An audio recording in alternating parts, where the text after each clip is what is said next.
take it seriously enough to form your views and join the debate, because it could end up being the most consequential debate of our entire lives. They think it might be the most consequential debate in human history.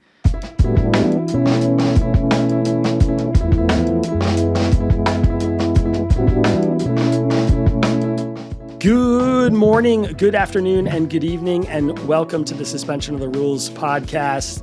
Last week, a place where none of my co-hosts showed up. This week, a place where they're both here. And we have a guest joining us, which I'm really excited about. As many of you know who have been listening to the show for any period of time longer than a month, a little while ago, we had a partnership with Andy Mills and Matt Bowles, who are, in my view, I think in most people's view, two of the most prolific podcast creators of the last 2 decades. They are responsible for more hit shows than I can list here. And we were honored to work with them to get a written piece up about their podcast, The Last Invention. Phenomenal show, in my view, about the current state of artificial intelligence development and what the future holds and what we should do about it. So joining us today is Andy Mills to talk about The Last Invention and have an existential crisis altogether. Andy Mills, welcome to the show. Thanks so much for being here. Well, thanks for having me, Isaac and Ari and Kmele. Is it Kmele? Is it how do you say it? Sure. Kmele? Why not? Kmele. Kmele is the way people say it often in the uninformed. The Canadians. Andy, you have released to me I don't want to glaze you in the first 2 minutes of the show. You can glaze away. I'll glaze. All right, go ahead. I'll Some glaze uncomfortable slang to start. Yeah. Podcast of the year, in my view. I don't say that just because Tangle got the chance to partner with you guys in the early days and do our little written version of it, which I think at this point, a lot of our readers and listeners are probably familiar with. Listening to it, I feel like it is above the target of one of the most important conversations that we're having right now. As a country and as a planet, I mean, we're seeing with all the news just coming out this week about Trump and how he's handling some of the AI chip sales to China and what's allowed and what's not. I mean, it's clear this is like a global phenomenon, global issue. I think maybe to start, I'd be curious just to hear from you how you're feeling about, like literally how you're feeling about the AI space as it stands today. And I know it's a broad question, but I'm wondering, like, you get to the other side of this story, you've produced this podcast, you have whatever it is, 10 episodes out. I'm sure there'll be some bonus and follow-ups. Like, are you feeling angsty? Are you feeling like confident? Are you feeling like, oh my God, people don't understand what a big deal this is? Like, where is your headspace now coming out of the other side of the tunnel? Well, as you might expect, it's definitely been a reporter's journey, because when I first got interested in this, it sounded so crazy even to me. And it was years ago that I first heard about this seemingly sci-fi plot that smart people were saying was true, that the people who were creating AI weren't aiming to build a product, but were aiming to build something much more like a new intelligent species. And some of them believed maybe something closer to like an intelligent God. And as I learned that this wasn't a fringe view, and then as I watched more and more investment go into AI, I thought, okay, I want to report this out. And I'm definitely coming from a place of like skepticism and fear. We're kind of in the emotional, they were the emotional companions to the early reporting. And also just like any reporter who you have a story that you feel like isn't getting enough attention, there's a part of you that thinks, oh, what an amazing opportunity to tell this story that I don't feel enough people know about. But there's another part of you that thinks, am I going to look crazy telling this story in these terms, taking seriously these big, bold claims? And there was a moment early on in the reporting where when I would tell my friends what I was working on, like even just like last March, some of them would be like, Andy, I don't know if that's a good move. Like, almost treating it as if I were saying, I'm taking alien abductions really seriously. And I have this whole thing where I've met these people who really think they were abducted by aliens. There's kind of a knee-jerk reaction against that kind of reporting. It felt similar to that. So how I'm feeling now is much more calm. I feel encouraged by the fact that even just since last spring, I think this has become a much more mainstream conversation. I think people are really, I'm finding it encouraging how many people aren't just taking the knee-jerk reaction and saying, oh, this is crazy, or oh, this is terrifying, or oh, this is awesome. It does feel as if here in this moment where this technology is still emerging and there's a lot of questions, people are paying attention and they're asking those questions. And I feel like that's about as good as it can get in our field, that we are trying to report information, tell people stories, bring people different perspectives, and they engage in it and engage with those views in good faith as they go to inform their own. I know that that's not everyone, but I am seeing that as an enormous amount of the public. In the show and in some of the writing that we did in like our companion piece to the podcast, you kind of divide people up into these three different groups. There's the accelerationists, the people who really want to push AI forward, AGI forward for various reasons, whether it's, just to beat China and be the ones to have it, or greed, selfishness, money. There's the doomers, the people who are really scared about the future of AI. They think we need to pump the brakes immediately, need to regulate, outlaw, stop this from happening. And then there's the scouts who are kind of I don't want to say they're in the middle or like the moderates, but they're people who I think are in almost a wait and see and or are really cognizant and sympathetic to both the doomers and the accelerationists and are kind of looking for some sort of middle ground, maybe to advance slowly or advance with heavy regulations. I'm wondering, on the other side of doing this show, how you would describe yourself now. Like where would you put yourself in that framework that you have? I think I started off a little bit more doomer scouty just because I have friends that are like I think it's just I should be open here. One of my friends is Sam Harris, and he's featured in the podcast, and he was one of the people who 10 years ago got me thinking deeper about this. And so I was coming to it with a lot of that doomery scout mindset, and I hadn't really heard the case for accelerating it. And I don't think that the people who are making the case that we should accelerate this technology, I don't think that they're often making a very good pitch. But the more time I got to spend with them, the more I came to see that their view is really interesting and I think worth seriously considering. So I find myself right now, I think all three camps have a good case to make. I think that they have evidence on their side. And I think like now is the time to take a beat, hear where they're coming from, and slowly develop your own view. So I'm kind of comfortably not in a camp at this moment. I will say this, though.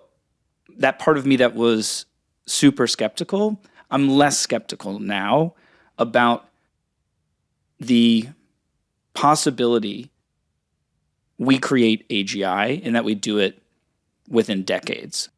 That's something that I didn't believe a year ago that I do now. I think it is likely that we are on the verge of this hinge moment in human history. And I don't know if that's 3, 5, 10 years. No one does.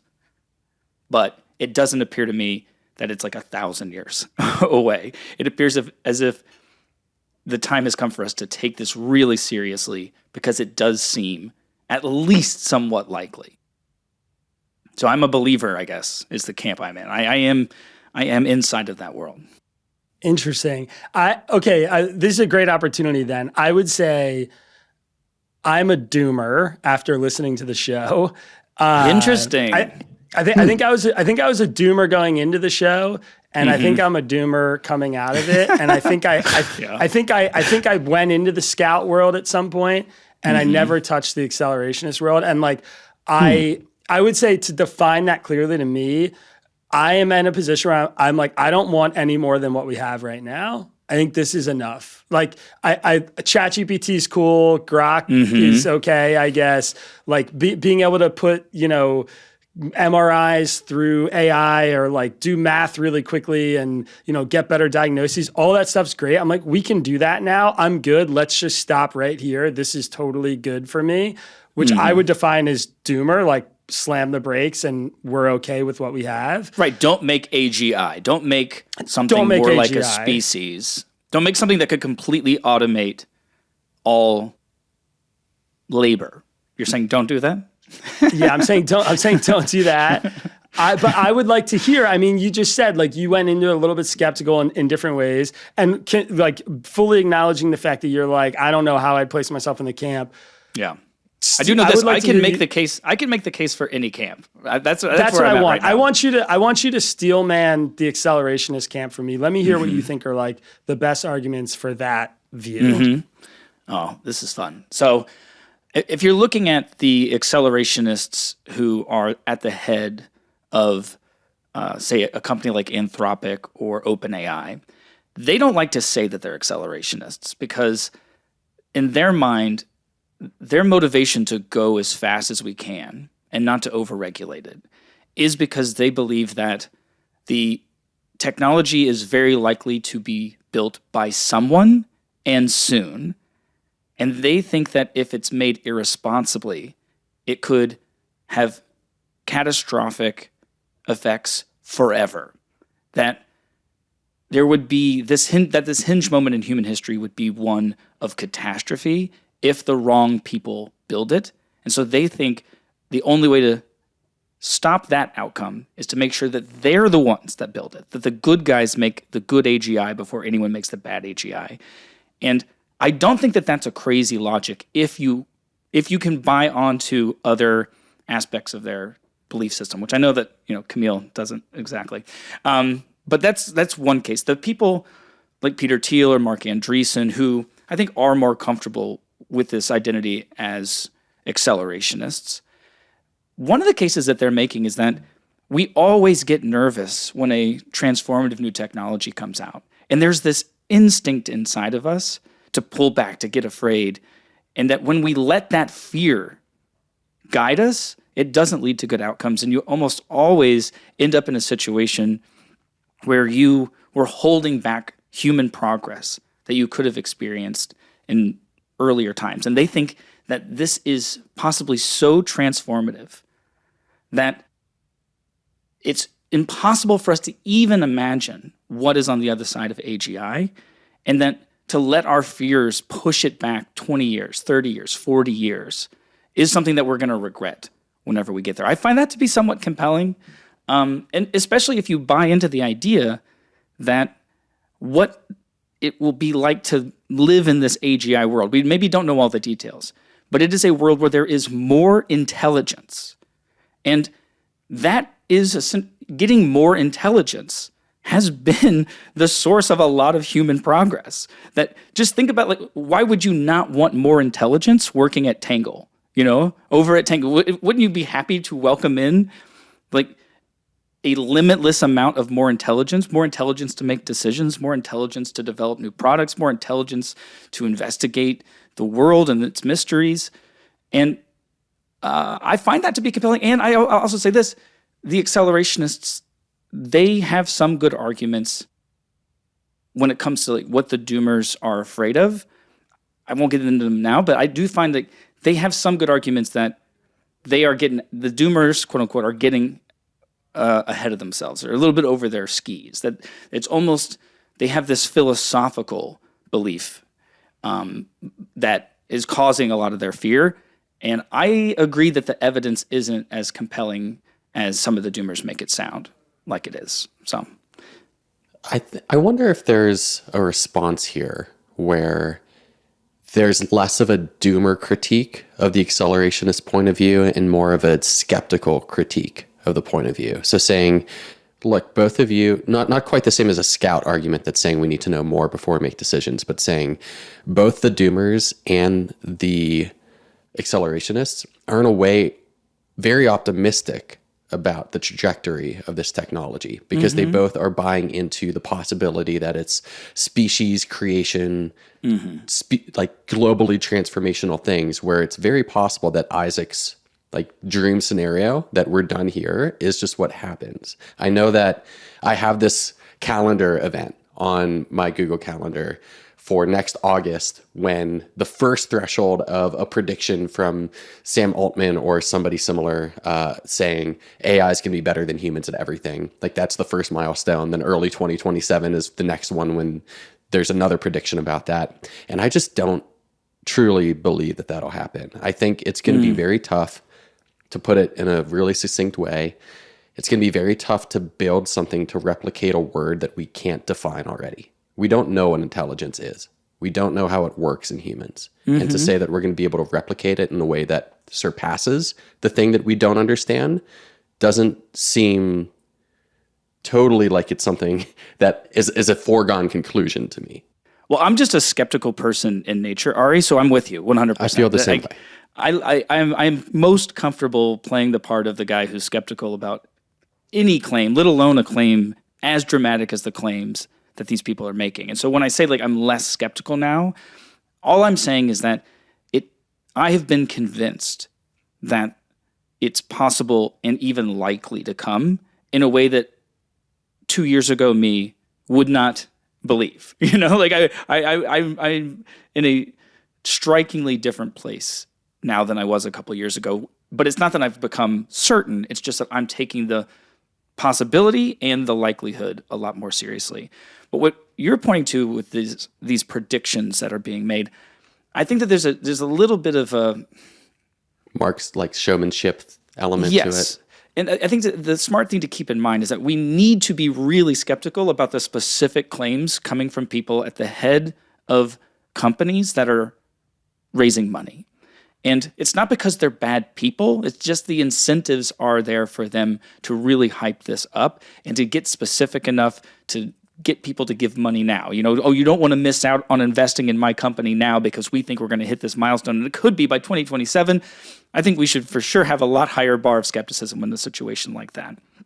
And I'm even with you that it's likely that the key that they believe they've found to unlock this AGI, this recipe of things, the transformers, the LLMs, the scaling up the data and scaling up the compute, like that probably isn't going to be enough. Like they're probably going to have to innovate more and more and more. And there's a lot of people out there who understand the technology much better than I do who would say that. You know, I interviewed two of the godfathers of AI in the series, Jeffrey Hinton and Yoshua Bengio. And their stories are really striking because they have been working on this technology in Hinton's case since the 1970s. They dedicated their whole lives to it. And now they're going around saying, we're not prepared, and this is coming a lot faster. And Hinton, he doesn't buy the idea. He's going around doing this, right? Going around telling people, we need to get ready. This thing seems poised to overtake human intelligence, and it will have the ability to rule the world. And if we make it irresponsibly, we could cause our own demise. But when he hears Sam Altman say 5 years, he's still like, no way. He's friends with Dimas Hassabis, who runs DeepMind, which is owned by Google. It's where Jeff Hinton used to work. And he has a friendly disagreement with Dimas when Dimas says it could be 5 or 10 years away. But Hinton would say, I used to think it was like 70 years away at best. And now I think more like 20. And similar to the way I hear people talk about fusion, though. Sorry, not to cut you off. No, go ahead. It could be one of those things where the timeline's always going to be both further and sooner than we think. And then we put in some progress towards solving a problem. But the problem space is so large that any progress we make just reveals what other problems there are on the horizon. Mm-hmm. Yeah. And then the horizon keeps getting pushed back. Yeah. I mean, it is hard. It's a hard thing for me because I've trained myself as like a reporter to never try and predict the future, never tell people what the outcome of an election is going to be. It served me well. Now that's intelligence. to not get into that prediction market game. But so I'm a little bit uncomfortable just by the very nature of it. But I do think that there's enough evidence out there and that enough of these insiders are sincerely concerned about this that we should take it really seriously and we should form our own views and we shouldn't allow a knee-jerk skepticism that I sometimes hear from people, this idea that this is all just an attempt to make money, that this is like, oh, this is all just a bunch of rich billionaires who don't care about human beings and who, just want to make more money. My reporting just shows that it's a more interesting story than that. They may be completely wrong, but even if that was the case, even if it turns out in 10, 20 years, you listen back to the last invention and none of their predictions came true, I will be really proud of this piece of work because it is an honest reflection of what people think and believe right now. And what people think and believe is what shapes the world. Like, there's nothing more powerful in the world than what we believe. And like, looking at the stock market and how much investment's going into this, that is belief. That is people saying, I believe that they could pull this off. And that's an interesting and important story. And I think that it would be wrong to just say, those guys. And also, it could be catastrophic if it turns out that they are right. I'm curious, Andy, in the course of this conversation, and this happened, this came up when we worked with you guys on this initial piece when the episode first came out, this distinction between AI and AGI, which I think, get used interchangeably, conflated in various ways, when they're really different. Or my understanding, at least, is like in a technical sense, so people understand this stuff, there is an important distinction. I'm wondering for our audience if you could just kind of contextualize how we should think about those two things and like the, ChatGPT and what you're using on your computer and like an AI robot to get customer service versus like the kind of technology that the doomers are worried about, or the kind of technology that like the accelerationists are trying to barrel us towards. Like, what's the distinction there? I mean, the shorthand fun way, if you just like want a way to remember the difference between AI, AGI, and ASI, is just think algorithm, species, God, right? This is like AI.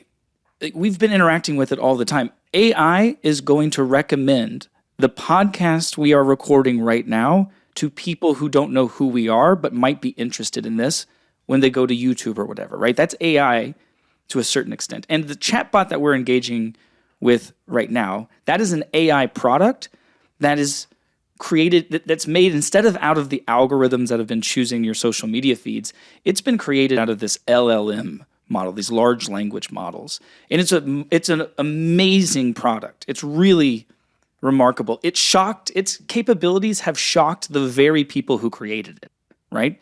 It's a hell of a story as a reporter to cover the LLMs and the chatbots. But they, in some ways, are a product. The AGI, this benchmark that they're shooting for, this is something that the name AGI even, it was popularized by one of the founders of DeepMind, this guy Shane Legg. And the way that they're thinking of it is that don't think of it as a revolutionary new tech product. When we get to AGI, we are going to have something that's so profound. I mean, a lot of them use language like the singularity, right? They'll talk about the event horizon, where we just cannot know what's beyond that.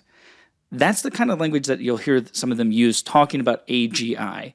And the way I like to think of it is just an AGI, instead of it just being a smart calculator, or like you were saying earlier, it like makes a cool image, or it's like this cool product. The AGI is essentially like having an incredibly intelligent person who never sleeps, who can learn anything, and having them 24/7, or having thousands of them 24/7 working on any problem that you want them to work on. And so at AGI level, that's when it's not that it replaces some secretaries. It's not that it becomes a different thing that when you call customer service, right? That's like a product, that AI service. When they hit AGI, they think that it will be the beginning of a new era where we no longer have a labor market as it's existed since the Industrial Revolution. Because everything just becomes, how do we take the work that is currently being done by humans who like to take off holidays and sometimes get hungover and don't do a good job. How do we offshoot everything a human is doing to the AGI? And that won't happen in a day. Like, that's going to take time, but that will be the beginning of a new era, is that AGI is like a really, really smart person inside of this system. And people think that it will be kind of like a new species because of that. And then ASI is the third one, artificial superintelligence. It's one that, has a lot more skeptics, but this is the belief that if we were to create that AGI, one of the jobs it would take essentially is the job of making the next version of AGI. And once the AGIs start building more and more and more intelligent systems, they think there'll be what they often call an intelligence explosion, where it may be weeks, it may be months, it may be years, it may be decades, but they believe that AGI would essentially become a artificial superintelligence, and that it may, at that point, like, be beyond our understanding. Like, we may not even understand the language it uses, its interests, its understanding of the universe. And that's definitely feels a little bit more sci-fi, even to some of the people who really buy the AGI, but a surprising amount of them believe in it. And, Facebook's AI lab is called the Super Intelligence Lab. Like, that's what they are saying. We want to brand ourselves on that kind of an ambition. And so it is something to take seriously, even if it sounds a little wacky to us. I mean, I think one of the fundamental challenges that I have with the way that the conversation proceeds around this issue is that the fact that humans have to be in the loop today for most AI applications, with the LLM certainly. My expectation is that whether we're talking AGI or even super intelligence, you'll have competing models in a similar sort of way that we have competing models today, probably more of them. And again, you'd still want humans in the loop. To the extent that continues to be the case, it seems to me that the really optimistic perspective, and I would actually categorize like the doomers, the scouts, and the accelerationists as a kind of optimist, because they all imagine that this extraordinary accomplishment is achievable, in most cases in a matter of like years, and not decades or centuries, from their consensus opinion. Right. And in some ways, they have more in common with each other than they have with the average person. But that's exactly why I wanted to make them front and center in this podcast, is because that's who's making this technology, are the people who really believe in it, and they're having a debate, while the rest of us are, often being like, oh, this chatbot is, leading to a cheating scandal in our high school. That's an important thing to know, but let's not get so distracted by the cheating in high school thing that we aren't aware of the conversations and debates happening among the people who are making it, whether they're right or wrong, But you're saying, so maybe I'll form this into a question. You are as convinced, or perhaps more convinced, that they're likely to achieve their agreed upon end, even though there are plenty of people who are skeptical that, even the current approaches are the ways that they'll get to AGI. Like, there's a lot of people who doubt that the LLMs are actually the right step forward in order to actually achieve these ends, in which case there's a whole nother technology that needs to be discovered. We are perhaps already at the limits of what the LLMs can potentially do. Well, I've interviewed a few prominent skeptics, including this guy, Gary Marcus, and we're going to air that interview here in a couple weeks on the feed as like a follow-up continuing coverage on the story. But even Gary Marcus, who doesn't think LLMs are all that impressive and doesn't think at all that an LLM is going to lead to AGI, when I asked him if he believed that AGI was possible, he said, absolutely. And I said, do you think it's likely to come in the next 10 years? He was like, no, I mean, maybe 20. But and I was like, hang on, maybe 20. 20's still really soon, sir. It's really soon. So even the biggest skeptic out there, who's like going around trashing the LLMs and saying we're not going to get there by LLMs alone, he agrees that there have been massive, unexpected leaps forward in the field, and that this goal they have of creating AGI is like likely enough that he wants to continue to invest in how we would bring it about. So once again, Isaac, you are the more the doomerish person here.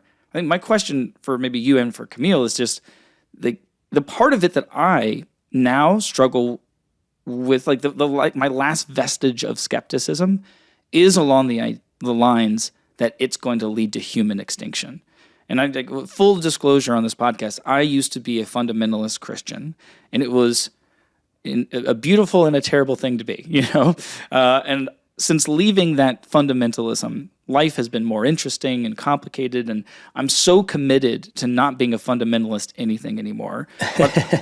But I have to reckon with the fact that I have a knee-jerk reaction against apocalyptic talk, because I used to be so convinced in a specific kind of apocalypse that was near, that I do have this like, apocalypse, come on, guys, you know, like, I'm back here again, what the hell? So I struggle with that. Is your doomer views, is it about the ASI that takes over, or is it more, like I talked to Ezra Klein about this yesterday, also another follow-up episode that we're working on to come out for the series, and Ezra's just really worried about an Aldous Huxley-like dystopian future that is coming in the next 5 to 10 years if we continue to just zombie walk our way into incorporating AI in our society, the way that we somewhat have zombie walked our way into social media. And I find that to be a far more compelling case to be worried about, because I already feel like I'm in an apocalyptic sci-fi movie when I go out in public, when I go to a concert, and I see these, it looks like insanity. The people who are staring into their phones appearing to be in some kind of hypnotic state and engaging in like short attention stealing videos that if you ask them, 24 hours later, hey, what video did you watch at 3:00 yesterday? They don't even know what they saw. Like they went into like a fugue state, right?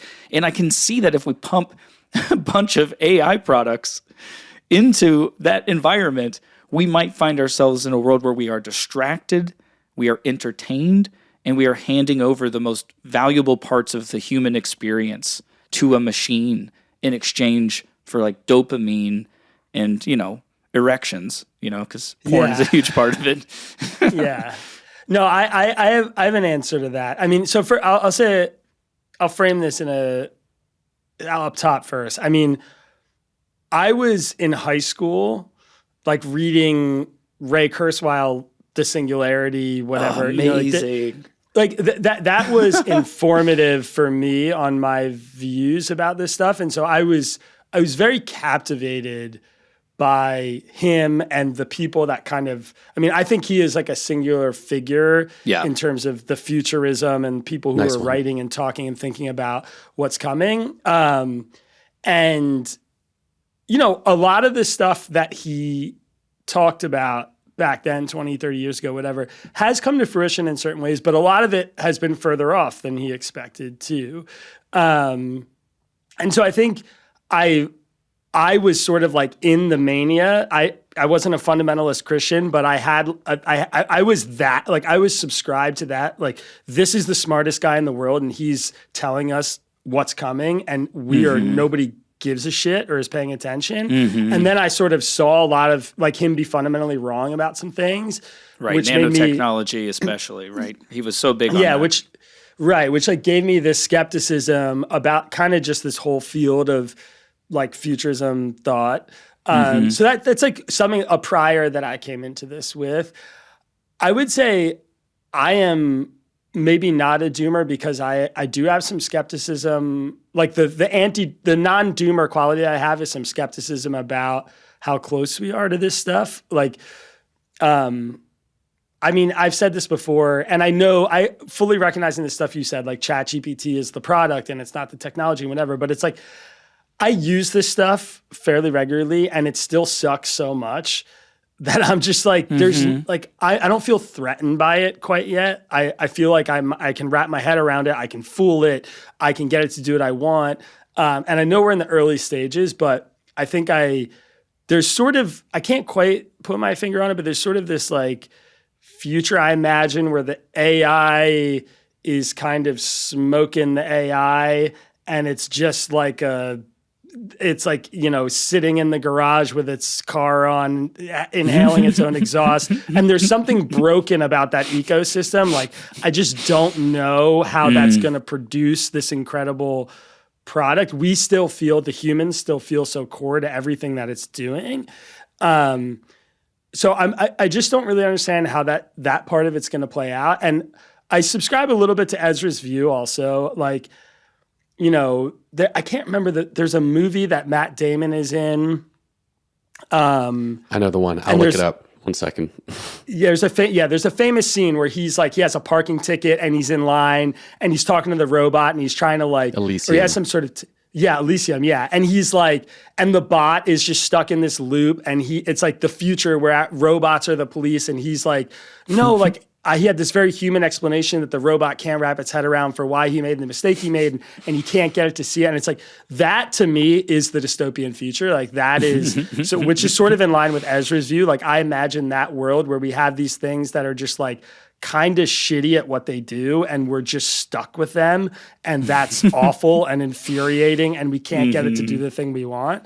What your show introduced me to from the doomer perspective, which was a view that I did not hold, or like an idea that had not occurred to me. Introduced me to a million ideas, but the one that I think really stuck with me was the doomer perspective of like, if there is a 5% chance that advancing this technology ends with humanity being destroyed, what the fuck are we doing? Like, stop. Yeah.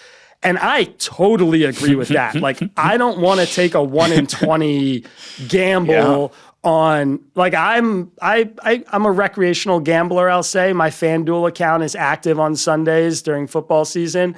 I've hit some 1 in 20 bets before. Like, I have no interest in like those stakes on everything dies and we get destroyed by some artificial intelligence. So that was an argument where when the first time I heard it, I was like, oh yeah, definitely with those guys.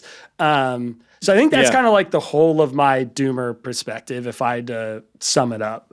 Yeah, I mean, it is a compelling case they make. In the podcast, Nate Soares says that you wouldn't feel satisfied with a bridge builder in your city who says, I'm going to invest a ton of money in this bridge project. But here's the thing. It's got a 5 to 10% chance it kills the entire population of your city. You're like, I'm going to look for a different bridge builder. You know, like, it's not, there are better builders of bridges. I do think, though, that the accelerationists, they have this, this gets to the more, the accelerationists who don't like to be called accelerationists, the Dario Amadeus. Like it or not, like, no one took a vote before they made the printing press. No one's going to take a vote here. Like, it's one of those things where it's like, yes, but I don't want to do it. This is who we are. This is what we do. We make nuclear bombs, you know? Like, that's a crazy thing to have made. And we made it. And I'm with you. I don't know if they can make AGI. I don't know if they can, right?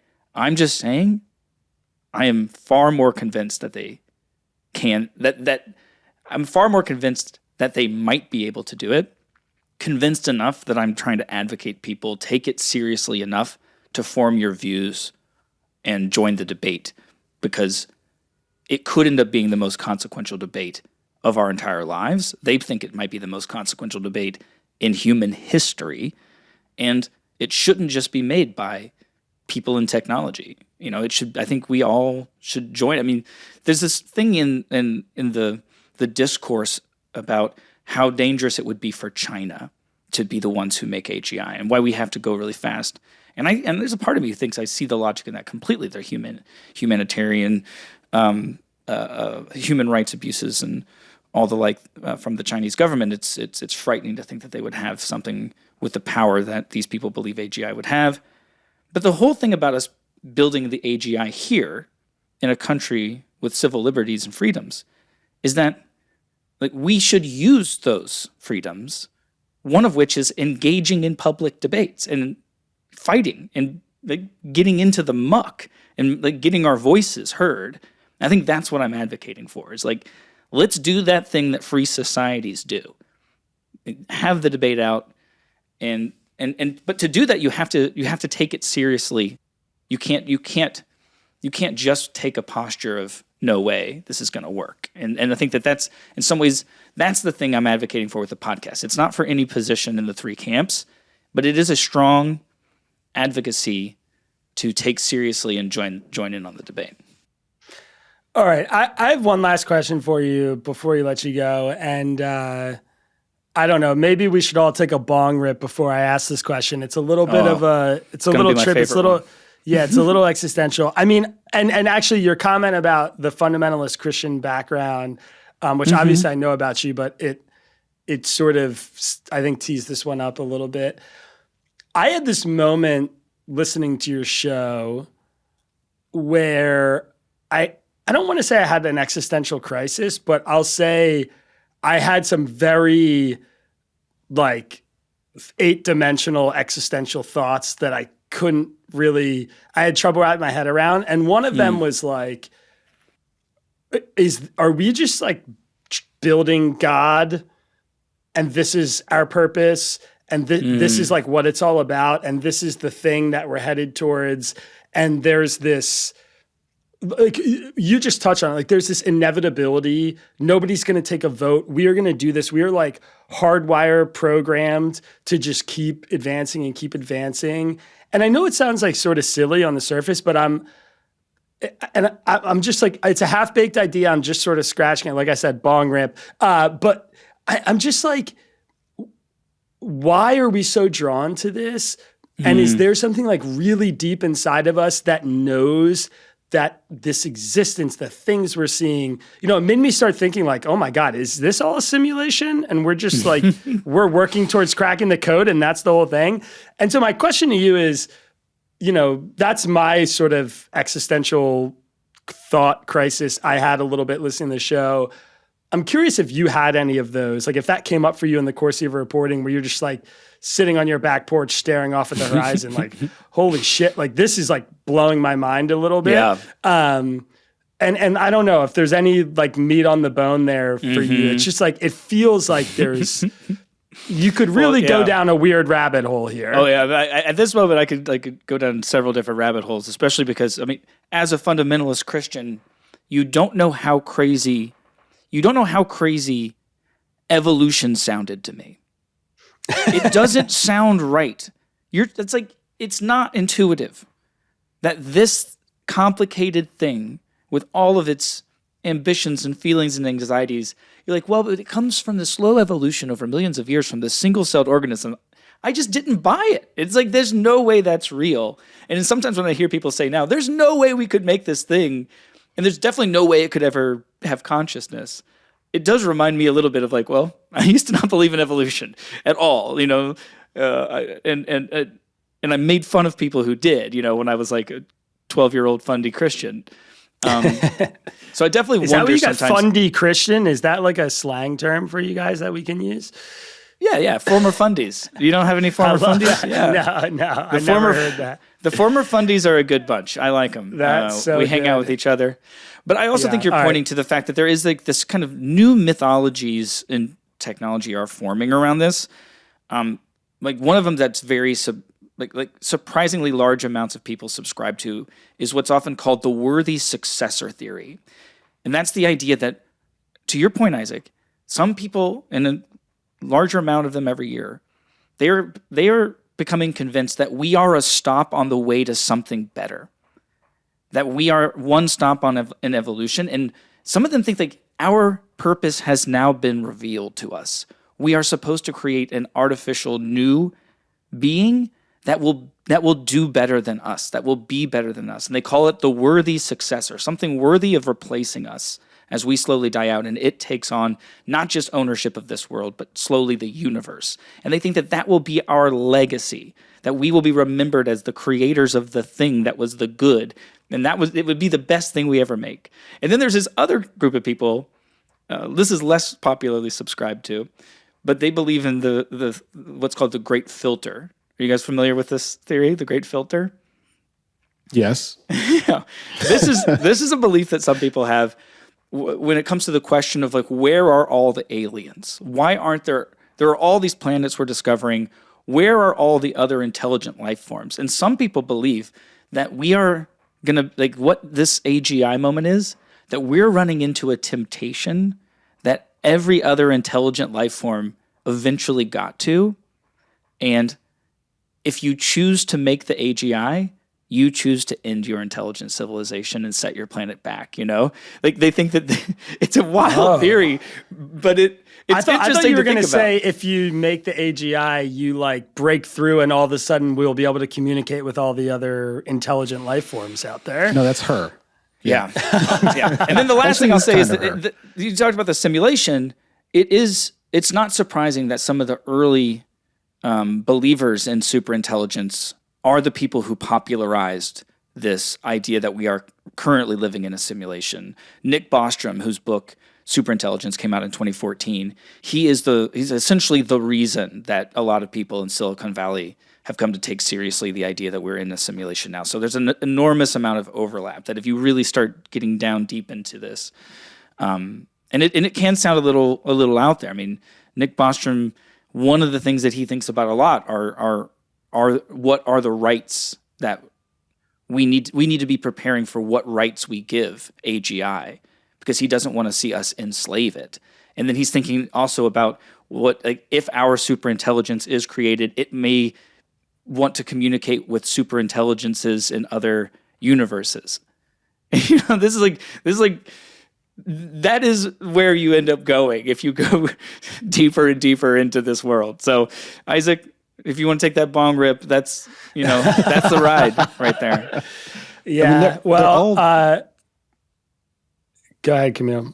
No, I was just going to say they're all fascinating conversations, and there's a probability that at some point we will have some sort of successor. I don't know what is our relationship to our predecessors. Some of them are very different from us. Some of them are different species than us. If we accept evolutionary theory, that crazy old theory, this is a gaggle of heathens here. Then there's something that will come after us, and maybe it is the software that we will build for ourselves. But it also seems like I don't have to accept those ideas to take this conversation seriously. No, like I do know that there is going to be increasingly more sophisticated and powerful technology that will make people super empowered individuals and give them the capacity and the capability to do all manner of things that were just unimaginable for a single person to do before. I think part of the challenge, though, and the difficulty for Bostrom et al., and I've certainly felt this way about the simulation theory in general, even multiversal theory, like I don't really know what the point is. It doesn't quite explain anything. It's just simulations on top of simulations. Okay, so what's at the bottom of that? More simulations? I don't know. I feel like there's a dimension of that in the AGI debates as well. And, even the probability that we might, there be some species level extinction event, there's so many technologies that we are screwing around with now that one could imagine a story of it leading to a species level extinction event. And I think the one kind of green shoot I would offer you, Isaac, and maybe it's very little comfort, is that all of these probability statements are fake. Like none of them can be taken seriously. 2%, 5%, 20%, 50%. Like this is make believe. It is weird when they get into the numbers. From my standpoint. I'm always like, hang on, It's where like are the you doomsday clock, right? Like it's actually till 50 midnight. It's been That is actually 52.65 actually is what it is. The doomsday clock is a really good metaphor. It's not like precise. It's like, but it is. They have thought about it a lot, right? It isn't that they're just throwing it out there, but it is also the doomsday clock. And right, and we have to live with the fact that we're always under the specter of death. Well, and that's how I like to end my podcast guest appearances. So, all right. Well, Andy Mills, the show is The Last Invention. You can find a write-up of it on our website, readtangle.com. Andy is a friend of the show. I highly, highly recommend the podcast. It's been an awesome listen. Andy, thanks for giving us an hour of your time today, man. Really appreciate it. Well, thanks for having me, fellas. All right, gentlemen, we've got Andy out of the studio. Smart guy, man. I mean, he was saying he doesn't envy us being in the day-to-day grind of the news, which I respect. I'm not sure I envy being down the rabbit hole of artificial intelligence, which seems exceedingly scary and somewhat dark to me, though he's handling it incredibly well. That guy is he's sharp and seeing things clearly right now in a space where I don't really know what to make of anything. Mills is an exceptionally good journalist. He's a great reporter, excellent storyteller, and always tends to be pretty level-headed. So to have him be inspired to take a fresh look at this emerging, important conversation that is being chewed over in a bunch of strange ways was eminently refreshing. I remain somewhat skeptical of certain dimensions of the conversation, and I think I am pretty bullish on the tech broadly, but I liked hearing the Doomers' perspectives, even if I disagree with you people, Ari and Isaac, since I suspect you're both kind of Doomers of a sort. Ari, would you call yourself a Doomer, Ari? I don't think I would. I think I'm more doubtful about the horizon between now and general intelligence. My background is just that I had like a sojourn in an academic area that was trying to measure intelligence in people. Mm-hmm. And I know how difficult that is. So I'm really skeptical that we're going to, while we're trying to solve the problem of measuring intelligence in people, invent it to a higher degree in something else. Yeah. I actually think the interesting thing of the superintelligence that Andy's saying is far off, it sounds science fiction-y. I think it's almost a foregone conclusion after you get to general intelligence. I think once you create something that can mimic human intelligence and you create it, as he said, 1,000 times and it doesn't sleep and it can learn anything and get smarter, how does that not accelerate to an intelligence we can't define? Like that's almost like a logical foregone conclusion to me. I think, I don't know if it's like species level existential, we're going to die. I think all of our problems are kind of structural. And I thought his point that we have a lot of technologies around us that could be existential anyway is well made. And I think, as I know, Kmele, you and I have discussed, the whole title of The Last Invention is a reference to an Asimov short called The Last Question, where where humanity creates a superintelligence and they ask it the question of how do you reverse entropy? And spoilers for the short story, but it can't answer the question, says it has insufficient data for millennia and then millions of years until all that's left is some ephemeral AI and some ephemeral human consciousness. And the AI goes, okay, I get it now, and then creates the universe anew. And we end up creating God. I don't like, that's kind of a, to your bong-gripped question, Isaac, kind of a story that's been in the back of my head forever. Now that I have bookshelves up, I have like these, this pair of books from Octavia Butler about like a future where humans are sort of in an apocalypse of their own making. And one of the main characters wants to create a religion where they're like, we need to go to space while we're also trying to survive and eat and grow crops for each other, and calls the religion Earthseed. I do think there's like a part of our existence that's like, we have to create something larger than us. And we have to try to take over this larger problem of like, how does the universe is going to die someday? We have to prevent it, and we can't do it ourselves. We have to create a superintelligence. This seems like the timeline for me. Like, if I'm anything in those camps that he was discussing, it's just I completely doubt this horizon of general intelligence being 5, 10, 20 years. I definitely don't think that's going to happen, in my opinion. But it is really compelling to think about those arguments, the way they connect to these broader ideas that are challenging for us to think about. Ari, I should have known that you're reading Octavia Butler, but man, 4 years ago read it, but yeah. Ooh, huge fan, dude. Change is God, my brother. She has, I mean, one of the most banger lines of all time. That's just totally changed my perspective on existence and the universe. I love her stuff. There's a lot of news to talk about. So before we fall back into this rabbit hole of dystopian futures and Octavia Butler, which we should really do sometimes, we'll put that on the book club list. We gotta Let's talk about a dystopian present. Yeah, I'll tell you about a dystopian present. I spent today just absolutely hammering a European Union regulatory enforcement agency that is fined X for a bunch of things that I find a little bit far-reaching in the government overreach category in the larger context of what I think is a very obvious backslide of free speech in Europe. And there's a lot of things happening in places like Germany and the United Kingdom and France that I find deeply alarming. I think makes me really grateful to live in the United States and not in Europe. No offense to our European listeners. Trust me, we got plenty of our own problems. But on this specific to the speech issue, there's stuff happening there that I find really scary. And then we publish this newsletter. I record the podcast. It goes out. And then I get on to Twitter a couple hours after the newsletter's out, and I encounter a headline which actually dropped before I recorded the show and before the newsletter is out, which I regret, because if I had seen it before, I would have addressed it. I'm going to read this headline from NBC News. Foreign tourists could be required to disclose 5 years of social media histories under Trump administration plans. The Customs and Border Protection proposal would apply to travelers from more than 40 countries. And in the article, it says the Trump administration plans to require travelers from more than 40 countries to provide their social media histories from the last 5 years in order to enter the United States. The data would be mandatory for new entrants to the U.S. who hail from 42 countries, part of the visa waiver program. This is according to the notice from CBP. This is insane to me. I suppose there's I presume there's a national security underpinning to the justification here. I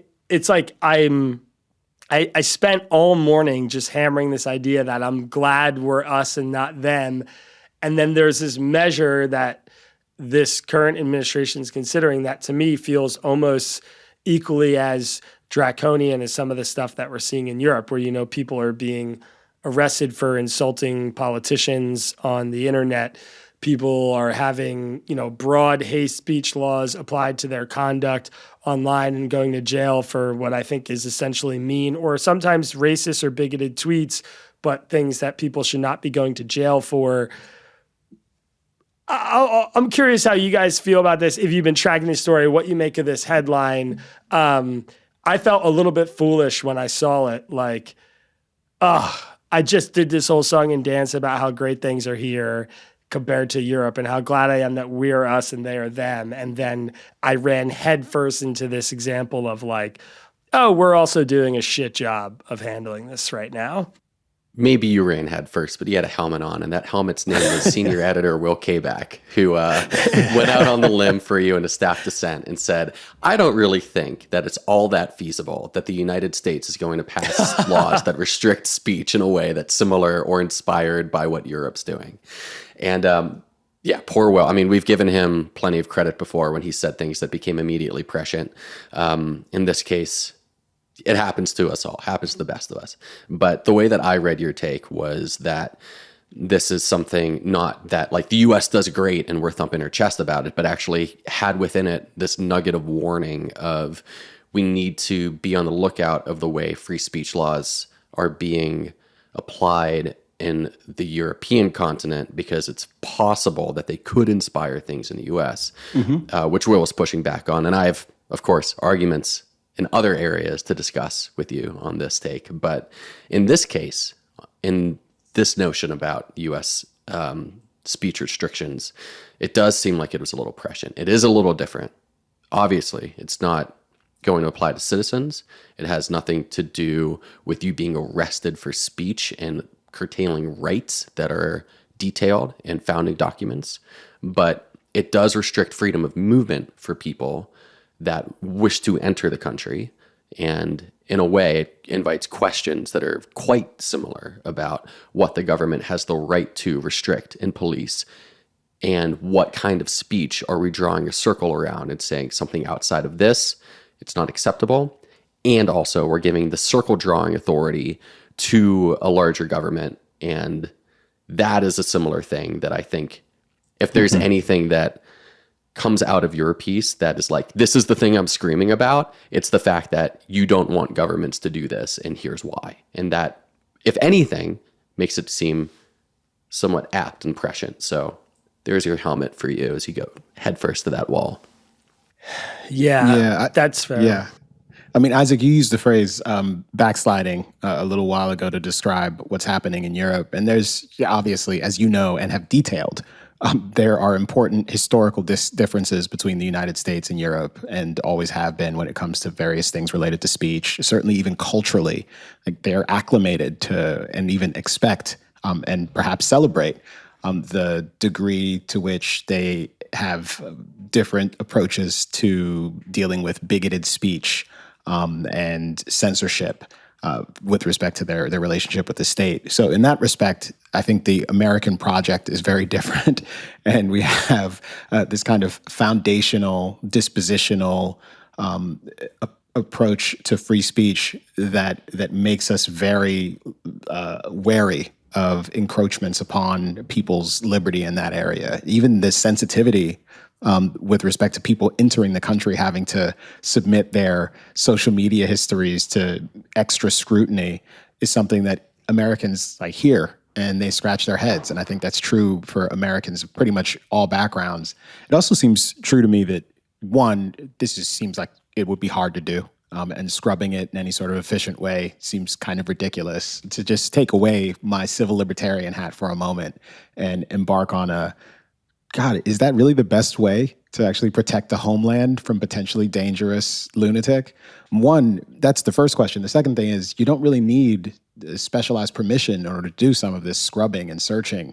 If in fact people are applying to come here for visas legally, you could just do this stuff on your own. There's a lot of this information is public. If someone is actually likely to be a threat, and their online behavior is going to be indicative of that there are probably ways to find that sort of stuff out anyways. So this has the whiff of the sort of thing that someone in the Trump administration is kind of actively thinking about and perhaps hasn't really given much thought to how to operationalize.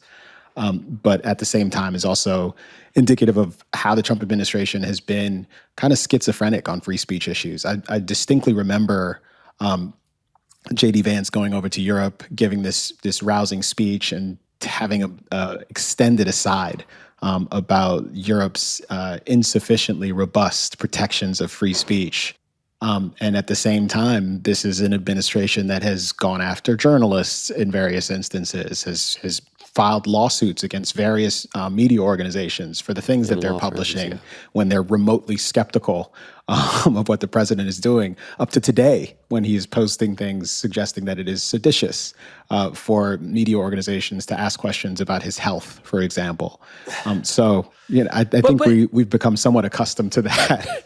I guess my question is, is it schizophrenic, or are they just giving lip service to this and everything they're doing on the action side is not really, free speech oriented? I mean, they certainly talk a lot about it, but I don't know that I've seen any sort of policy, legislative, executive order oriented stuff that has made free speech in America more robust. To the degree that they've improved free speech, it's like, saying offensive things is more normalized now, and people have less, knee-jerk cancel culture type reactions to it, which, by the way, I think is mostly good. I think we should enforce taboos still, but I think it's cultural. But it's cultural, and and it's also gone too far in the other direction in a lot of instances where the U.S. Department of Homeland Security Twitter account is posting people like immigrants crying as they get handcuffed and deported as we own where it's oh, this is gross. I don't want this either. I don't like the Latinx crap, but I also hate this too. Can't we just not do either of these things?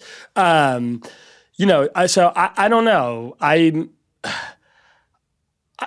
I think Trump low key may be barreling towards this kind of Bush era post 9/11 security state expansion. I mean, all of this is underpinned by, the National Guard shooting that was done by an Afghan national, by the Somali fraud stuff. I mean, this is the sort of things that they're using to justify this stuff. Like, he is doing this to keep a very specific kind of person, immigrant, out of the United States that has all the flavors of the kind of post 9/11 mania, except instead of like the 9/11 event, we have the mass migration of the Biden era as being like the justification for this. And yeah, I mean, I think an underrated part of this, I don't know if they'll go through this. To your point, I don't know how functionally, I mean, can you imagine going through the airport if like the person in front of you have to wait 5 hours for them to go through 5 years? Like, I don't understand how this is going to work. Yeah. But I mean, generally, I'd expect you to apply for your visa, et cetera, before you get to the airport. So hopefully that won't still. Right. Like, that but is what they're saying, what it seems like they're saying on. is it's not, this will apply to people even who aren't coming here on visas. I mean, that's what the NBC report's saying. It's like even tourists who are just coming here and don't require visas to be here to enter the country, they are going to face this kind of scrutiny. I'll tell you a quick story, and then just to tee up like I think maybe an underrated point of all this, which is, I think I actually might have told this story on the podcast, but I was in New York City, I don't know, maybe 8 months ago. And I went and got my hair cut by a barber in Times Square. As you know, any self-respecting New Yorker will tell you, Times Square is a hellscape. If you live in New York, you never want to be there. But we had a big conference there for Tangle. I was in Times Square. I went to get my hair cut. This guy had a barber shop in Times Square for like 20 years or something. And he said to me when I was there, he said, the last couple months have been the worst business we've had since I opened this barbershop. We used to be lines out the door because a lot of the people who come here because they're staying in Times Square are tourists in the city. You know, it's like 20% of my customer base, and they've totally disappeared. And all the shops up and down this strip in this area that are selling mostly to tourists in Times Square, you know, foreign tourists and American tourists are just like, it's, you know, business sucks right now. And a lot of it is because foreign tourists back then, were already really scared of coming to the United States. And I think a very underrated part of this story that's going to be important is that our economy is built on many things, and one of the things is tourism. A lot of American cities live and die on foreigners coming to those places, or sometimes other Americans, but oftentimes foreigners coming to those places for experiences. You know, whether it's Disneyland or New York City or Los Angeles or whatever else, like there are foreign tourists. I live in Philadelphia, which I don't think a lot of people would even think of as like a major touristy destination. And there are foreign tourists here all the time to go to the Liberty Bell and go see the Constitution. It's popular. It's like a thing to do. And if I was living in another country, I mean, I don't even have to imagine living in another country. If London was like, yeah, in order to get into England, you have to show me 5 years of your social media on your phone, I would be like, double middle finger, no thanks. Like, I'm going to Paris, you know? So if this is something they actually pursue, I imagine it's going to have a huge, huge impact on the tourist, you know, industry in the United States. I don't know how it couldn't. Like, I don't know what kind of person would come here and submit themselves to this sort of thing just for a vacation to, you know, New York City or New Orleans or whatever else. No, that's a great point. And it's not happening in a vacuum either. Yeah. I mean, it all makes a ton of sense to ask, how does it work? What are the ramifications going to be? And then when the detailed implementation is difficult and the ramifications are farther reaching than expected, like what's the back step? Like, do we think the administration's going to go, well, what we meant was, and then say, this is just going to apply to visa applications, but still, we want you to be careful. Like, is there going to be a clarification of this? I can read you some of the reporting that we have. So in addition to social media histories, Customs and Border Protection would add other new data collection fields, including email addresses, telephone numbers used in the last 5 years, as well as the addresses and names of family members. A Department of Homeland Security spokesman said the proposal is not final. It's not clear how applicants would be required to provide their social media. The U.S. public now has 60 days to comment on the proposal. The Federal Register notice reads, so this is something that was submitted. And this was a detail that's also important. The U.S. is hosting the FIFA World Cup next year. Oh, right. And then the Olympics are coming up. Yeah, which are going to draw fans from around the world, including from the UK and other countries where visitors do not require visas. A Trump administration official told NBC News that while World Cup ticket holders may be fast-tracked, they would still be subject to the same requirement as other travelers. So, I mean, the administration's acknowledging this plan exists. Their spokespeople from the DHS are saying it exists. They haven't finalized it yet. But, I mean, it seems like they're at least considering doing this, which is just, it's mind-boggling to me. But do we think the recipient of the first ever FIFA World Peace Prize is actually going to keep people out of the country over this? The answer to that is absolutely. He would certainly try. Have you he's already making Peace those Prize, efforts. Camille? I mentioned a moment ago that it's not happening in a vacuum, and I mean, as you were doing your thoughtful analysis, Isaac, of just the implications of this in terms of other people, foreign appraisals of who and what the United States is, and whether or not it's a place that they kind of long to visit anymore. It's impossible for me not to think about the conflict in Ukraine and the degree to which the Trump administration is applying pretty intense pressure right now. I'm hopeful that they can get the Ukrainians to agree to a peace deal that they're less than enthusiastic about. And at the same time, the administration is hurling pretty searing criticism at their European partners. And that is almost certainly going to play into this dynamic in exactly the same sort of way, where it just changes attitudes about the United States, and not just about one administration. I think it probably takes more than an election cycle to sweep that away and make people begin to feel differently. Even in the event that someone wins who is kind of repudiating all of the prior administration's policies. I will say, though, that my expectation would be that if there were obvious, horrible ramifications from a policy standpoint, in much the same way that with the tariff regime, we were told early on, this is it, it's going to be here to stay. And immediately, like, the deal making is happening behind the scenes, and they do everything they can to kind of delay. I would suspect that they will do something similar here. So them instituting a policy that they make a lot of noise about, only to walk away from that policy very shortly thereafter. Not only can I imagine it, that's kind of what they do. We don't talk about Doge anymore. And early on, it was the only thing that we could talk about for about a month and a half.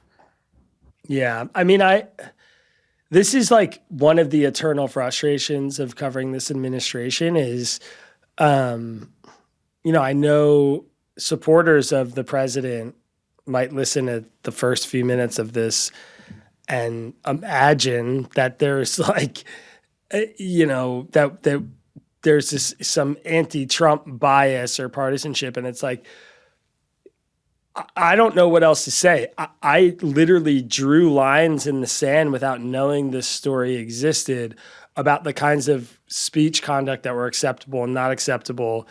And then I read this story, it's like, oh, this is very obviously on the wrong side of my principles. And I'd like to imagine that there are enough thoughtful people inside the administration that when this public comment period's over or whatever, they made their splashy headline, they're scaring off the people they don't want coming here who are going to have horrible things on their social media.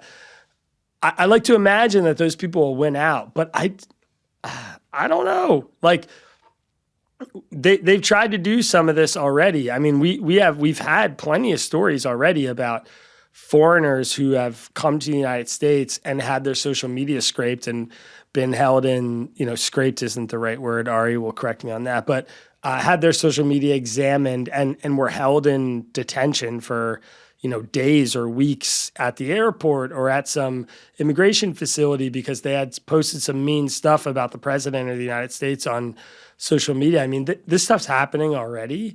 So I don't know. It worries me for sure. And I think it's, I think it's representative of just a general erosion of kind of the free speech culture globally. We talked today in the newsletter and the podcast a lot about Europe. And I had a sentence or two alluding to like what was happening here and that there are concerns I have about the free speech culture in America. But I think both the left and the right now in the last 5 years have proven themselves perfectly capable of cravenly abandoning any sort of like honest free speech principles when they have the power, when they're wielding the sword. And we're living in an era now where the right has the power and they are predictably like abandoning a lot of the free speech principles that we heard them espousing when they were in the minority. And it's really scary to me. I mean, it is, I don't want to be cliche as like the journalists, beating the drum as like a speech warrior, but I do think that we need to, it's almost like I feel like we need to reteach or, reinforce the idea in our country that people should be allowed to say whatever they want to a large degree publicly without fear of government overreach and prosecution. And these are like very specific, this isn't like nobody's accountable for their words. That's not what this is. It's just like when we get to an era, when we get to a place where the government is saying, if you want to come to this country, we get to look at your social media and decide whether or not you're allowed here. That to me feels like a really dark, scary, dystopian place. Even if you're somebody who's worried about national security or concerned about the kinds of people who are coming here from foreign countries, it's just like you crack that door open and sooner or later it's everybody. I mean, we just had this guy, I think it was in Tennessee, I want to say, who was in jail for like 37 days for this post he made about Charlie Kirk on Twitter. I mean, it's happening to some degree here already in a way that I think is fairly alarming and scary. And there's, not enough people kind of fighting the good fight. Kmele, I'm preaching to the choir here. I mean, you're on the board of FIRE, so I know you're in the trenches, but it's worrisome to me for sure. I mean, can I throw out a question here? And I'm not even so much playing devil's advocate. Like, people who support the administration and members of the administration would almost certainly defend this policy in much the same way they've defended their approach to immigration, which is to say that people who would like to visit the country, people who are in the country on visas, or certainly people who are here illegally, simply don't have the same catalog of rights that actual citizens do, in which case scrutinizing their speech as the government and policing their behavior as a result and insisting, well, you're not allowed to come here because of the things that you said, or you have been singled out for special scrutiny on account of the things that you've said. This is not a violation of the First Amendment. This may be a violation of certain principles that we all hold dear, and certainly that I would advocate for forcefully. But there's also a dimension of this that's kind of practical. Right? I mean, you're always on the lookout for prospective threats. You care about people's associations back home. And to the extent that someone does have dodgy associations, being on the lookout for that and leveraging whatever tools are at your disposal as part of the national security apparatus to prevent bad people from coming here and doing bad things, that's kind of the job.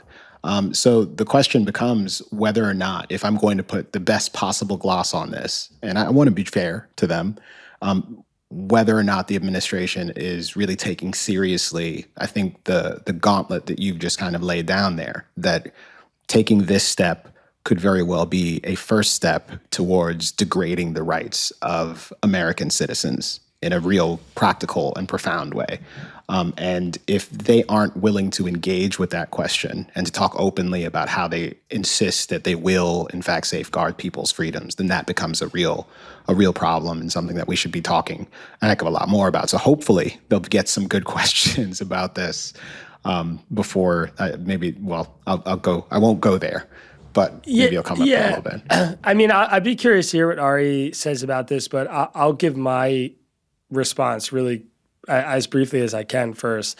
I mean, I think it falls into a similar line as like the mass deportation stuff and the lack of due process, where it's like, if you say this is okay to do to people who are here illegally, then you're saying it's okay to do to everybody, because there's no, I mean, it's less of an issue here, I guess, but you open the door, it becomes very easy for an American to leave the country to travel back from Europe and just to be shuffled into some line where he has to open his phone and share his social media stuff. The other thing is, like, I would maybe be a little bit more receptive to this if there were really clear lines being drawn. Like if the administration was saying, we're going to look through your phone, and if we find that you've made any terroristic threats towards the United States in the last 5 years, or your, social media account shows associations with designated terrorist groups in America, then we're not going to let you in. Like if this was some clear thing, like a parameter that's like black and white, did they have this or not? And if they did, we're not letting them in, that's fine. What concerns me here is like, it's really easy to just imagine, say, a Swedish journalist who wants to come to the United States to do a story about Donald Trump and has posted some critical things on social media about Donald Trump, and then we're saying we're okay with the government not allowing that person in. I'm not good with that. Like that to me feels like a rejection of the fundamental principles that make the country what it is. The same way that, like, if I went to England and like 10 years ago, I had posted some nasty tweet about the British PM, I don't think I should not be allowed to, my cousin gets married in London and I want to go to the wedding, but I'm not allowed in because I said something mean about, like, we recognize this is gross. There's nothing, this isn't, in like a free democratic society, we shouldn't accept that kind of thing. So that's how I'd worry about, I like think about the edge cases, but I appreciate the framing, like, and the pushback of there's a legitimate interest in monitoring who's coming into the country. And I obviously support that interest. I've talked a lot about immigration on the show and in the newsletter, and I'm not like a, quote unquote open borders guy. I mean, I think we need to be really cognizant of the people who are coming through. And I think there's national security interests at play, but the social media stuff to me seems like a bit of an overreach. I don't know, Ari, what do you think?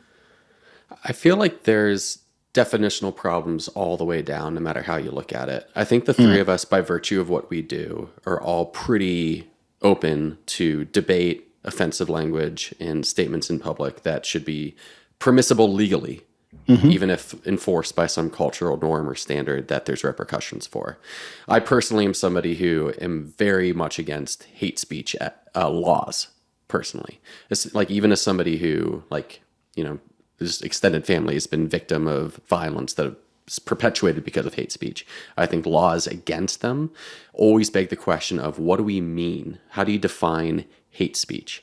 And I think that is you offered this invitation to broaden the lens to Europe and internationally, globally earlier, Isaac, and Europe is trying to regulate hate speech and fining X, which is one of the reasons why we're talking about this in the first place, because we covered that in the newsletter this week.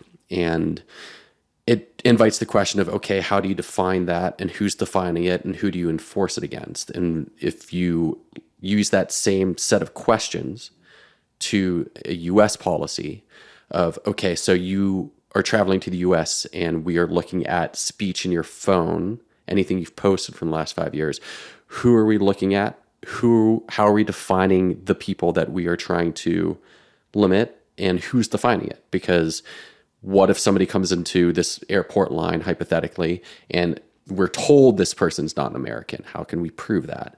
What about somebody who had a visa or is in an immigration process already getting denied because they left the country for like their family's wedding and is coming back? Is that person allowed? Who gets to define it? And then also, to your point of, like, you would feel better if there was some delineation about, okay, we won't let you in for terroristic threats. Same question. How do you define that? Clearly, this administration is very loose with how they use the word terrorist. Like, we're defining people who we're targeting in boats off of Venezuela as narco-terrorists, even if they are actually drug dealers. Bit of a stretch to say that's a terrorist. And then if those are the people that we're letting define that term, then what other terms are we going to be able to define? It seems to me that one of the best ethic to continue to defend is that we should be really, really conservative with the speech that we are limiting and giving any kind of legal repercussions to because of it. Direct threats, doxing of personal addresses, even that, like, there's some blurry lines too. We talk about the Elon Musk jet Twitter account and stuff, but direct threats of personal violence and haranguing, constant threats, stalking online. These are things for which there are clear delineations for me. I'm sure that somebody could come up with one or two more. But apart from that, the definitions around who is enforcing and defining these things is important. And even the idea of who it's being enforced against is important. Just as we're talking about, should Europe be really regulating an American company? Should America really be defining what people are allowed to say depending on where they're born, US or not? Like, there's a bit of a true Scotsman fallacy there. Like, you're a true American, you can say what you want, but who's a true American? And are they defined based on what they're saying? Because if you're critical of the administration, you're not a true American anymore. We can sue you, you're fake news. It starts to get slippery right away. All right, I know we're a little bit short on time because we had Andy in the studio today, and we've got a few minutes here. I want to get to one other breaking news story that came up right before we hopped on the show to get your guys' initial reaction to it, and I'm sure we'll learn more in the coming hours. But apparently, the United States just seized an oil tanker off the coast of Venezuela. President Trump said this on Wednesday to a gaggle of reporters. He said, "We've just seized a tanker on the coast of Venezuela, a large tanker, very large, largest one ever, actually." And did he say that?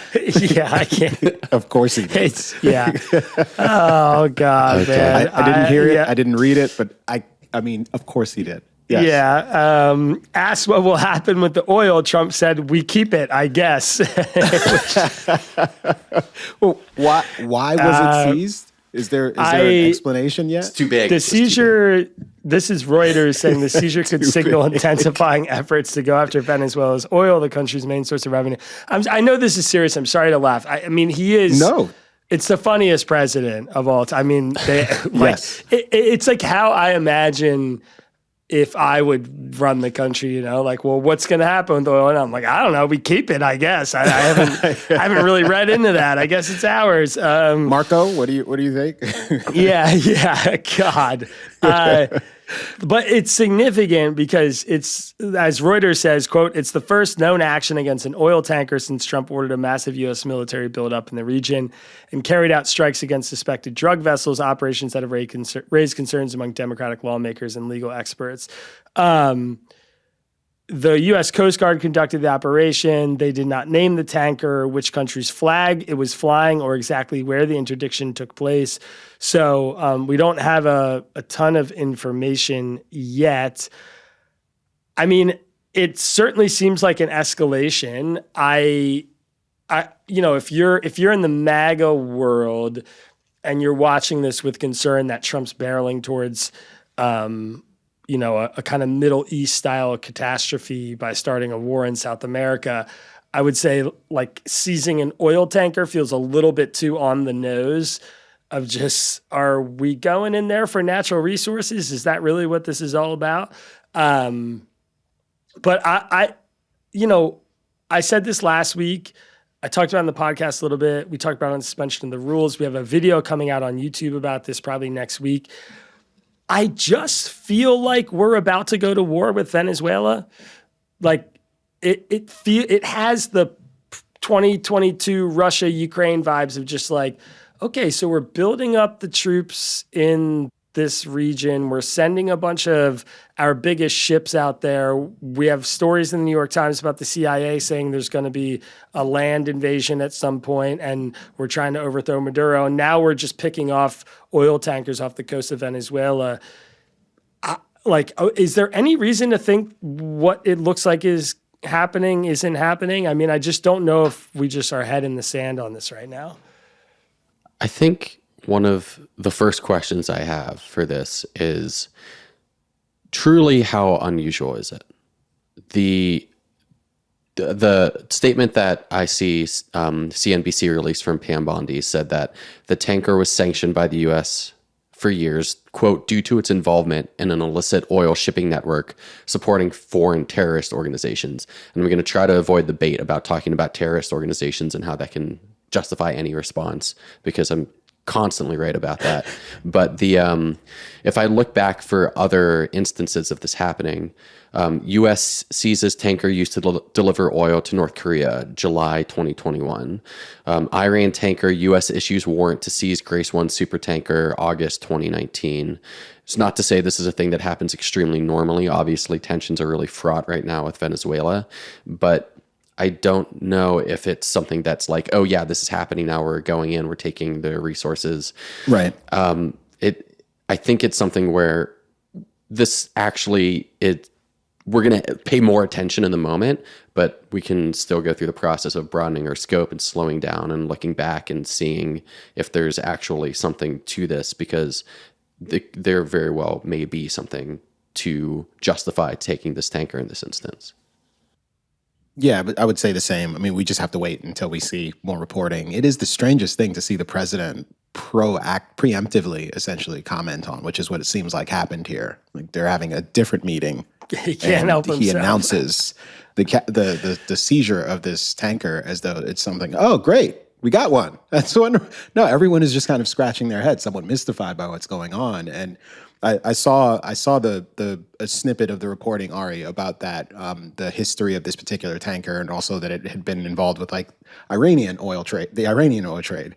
So yeah, there may be a story here that helps to explain exactly what's going on, but I do think that the context here is really important, and the fact that the administration is making this announcement in the context of talking about Venezuela is indication of what they want you to think about. And the fact that they see this as a kind of further ratcheting up of the pressure that's being applied to Maduro to achieve whatever outcome they're looking to achieve there. So it's not inappropriate to speculate about what the implications might be, but I think you're right to qualify some of that concern. If there was going to be, not if there was going to be, certainly don't know what's likely to happen, but there hasn't been a ground invasion yet. There certainly could have been. So there's at least some reason why they're applying the brakes. I appreciate your guys' restraint. I think that we're going to war with Venezuela, but you guys, I was going to say, we're kind of already at war with Venezuela. I mean, we're all pretty alarmed here. I don't think it's worth like us saying like, oh, it's actually not a big deal. Yeah, I don't know how much worse it's going to get is perhaps my perspective on this. All right. Well, gentlemen, I know we've got a wrap here, but we can't get out of here without a little grievances. So, John, hit the music, my friend, and let's get into it. The airing of grievances. Would you believe when I was 18, I had a silver dollar collection? You want to go first, Ari? Sure, I can go first. I saw it looked like you're opening your mouth to speak, so I'll defer. You know, I'm just a classic mouth breather. Always got it. The grievance for me this week, I think, is just simply I dropped a shelf on my foot and it hurt a good deal. I'm putting up these shelves behind me. I'm trying to make our executive producer, John Law, happy, and he's been bothering me correctly for months to try to make my background more compelling visually so we can stream these things on video platforms. And I complied and put these really nice live edge maple shelves up, which my wife and I stained and mounted ourselves. And as I was trying to hang some of the metals on one of the support braces, I didn't have the shelf nailed down, and I was trying to just like shimmy it in without taking the stuff off the shelf first, which was extremely dumb. And then it just like slipped and all the books started to slide off, and I was like, oh shoot, and tried to like brace the shelf from falling, and it fell. And to save the floor, What I did heroically was I stuck my foot out. Oh my to God. get the edge of the shelf as it came down. These I knew it was things were coming, and still 40 pounds. So I got the brunt of it right on my foot and just like made a alarm noise, and then had to just like do the thing that you do when you're in pain where you're like, huh! You're just in silence, just thinking about it for like a minute. Yeah. My wife comes up, she's like, "Are you all right?" And I'm like, "Pretty sure." Yep. I think so. I'm just gonna need a minute, and then like, all right, it's all right. Nothing's broken, barely any bruising, but boy, that was dumb. As my dad likes to say, it's better to learn from somebody else's mistakes than your own. And I would just advise that if you're adjusting your shelves, take the things off of it first. That's my advice.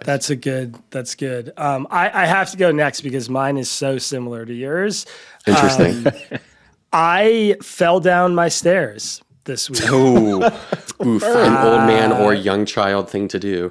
Yeah, thank God I wasn't carrying my baby or anything, but I was in New York this weekend for this like a big pony frisbee alumni.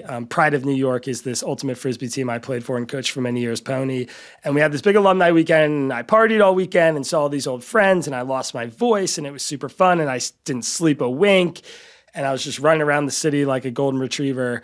So I was home on Sunday night, exhausted, just like pushing through some work. And I was really tired. Like, you know, the kind of tired where you like start to lose your faculties a little bit. And I was trying to take the garbage out and move like my book bag and my computer and a microphone and my water bottle all down into my office in the lower floor of my house all at once. And I was going through the baby gate. And like, God, baby gates are definitely becoming a grievance for me. And something, I don't know exactly what happened, but something happened. Like the garbage got caught, like maybe like the string or something got caught in like the baby gate. And as I stepped down on the first step, just like things got kind of weird. And I like lost my balance, and I was trying to hold things, and I reached to grab the baby gate, like as I felt myself falling down the stairs. And when I first grabbed it, it just like moved 6 inches and like sort of slid off the hinges that it was like pressured into. And then my foot got stuck between one of the bars of the baby gate, and I just bit it down the stairs. And I literally did the like, da, da, da, da, da, da, da, da, da, like all the way down. Like I got to the bottom of the stairs and just like was like, oh, and Phoebe was upstairs, and she came running down like, oh my God, are you okay? And I was like did what you just described, Ari, just like, yeah, I think I'm fine. I'm like checking, like I didn't hit my head. I'm like breathing, like Mental nothing's inventory. broken. Yeah, just like mental inventory of like silence of just like, oh my God, that hurt so badly. So yeah, unlike you though, I have huge, dark, purple bruises like down my hip and my leg and my back from just like down the stairs. So I've basically been just like every time I get up, I stand up, I'm like, oh, like everything on the left side of my body hurts because I did something I've never done before, which is I fell down an entire flight of stairs. So I'm happy I'm not worse off and wasn't holding anything valuable, but definitely my grievance for the week and then was the thing I was coming in with. So we both had some like old man injuries kind of. I'm a little mystified by these grievances though, guys. Like what are we upset about? Like the fact that something I think happened. we're aggrieved at ourselves here. I know. I wish I wasn't. It's like your dumb. impatience is kind of the problem in both instances. It's like you should clear off fair. the shelf. Don't try to fit everything Forethought, down I the think steps I'd at say. once.